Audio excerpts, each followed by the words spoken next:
বান্দরবানে শুরু হলো বোমাং রাজার ঐতিহ্যবাহী রাজপূর্ণা উৎসব।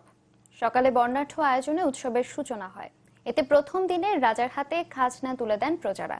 তবে এবার প্রশাসনের অনুমতি না থাকায় হচ্ছে না লোকজ মেলা। বান্দরবান প্রতিনিধি ইয়াসিনুল হাকিমকে সাথে নিয়ে রিপোর্ট করেছেন রনি দত্ত, ছবি তুলেছেন সেলিমুল্লাহ। এ এক শত বছরের রীতি।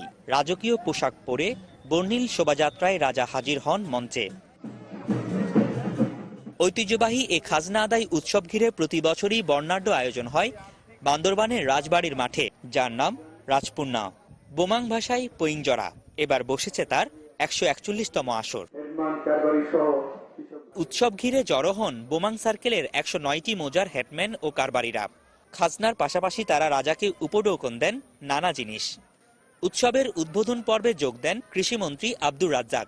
কৃষিবিদদেরকে আমন্ত্রণ করেছিলেন, তার ডাকে, তার আন্তরিকতা, উষ্ণতা, সবাই খুব আগ্রহ নিয়ে আজকে এই আপনাদের অনুষ্ঠানে অংশগ্রহণ করছে। 3 দিনের আয়োজন শেষ হবে রোববার। তবে রাজপূর্ণা উপলক্ষে প্রতি বছর মেলা বসলেও এবার নিরাপত্তার কারণ দেখিয়ে অনুমতি দেয়নি প্রশাসন। এই মিলন মেলা 140 বছর ধরে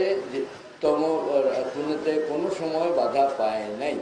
এবার কেন যে এরকম হলো আমি তো কম বুঝি, এটা বেশি কিছু বুঝি না। আপনারা নিজের বিবেক বিচার করে আমাদেরকে দ্বিতীয়বার এরকম যেন না হয় এটা একটু চেষ্টা করবেন। আদায় হওয়া রাজস্বের 42% বোমাং রাজা আর হেডম্যানরা পান 37%, বাকি 21% দেওয়া হয় সরকারকে। রাজপূর্ণাও মঞ্চে এবার ছিল নানা জাতিগোষ্ঠীর নিজস্ব সাংস্কৃতিক অনুষ্ঠান। রনি দত্ত, চ্যানেল 24, বান্দরবান।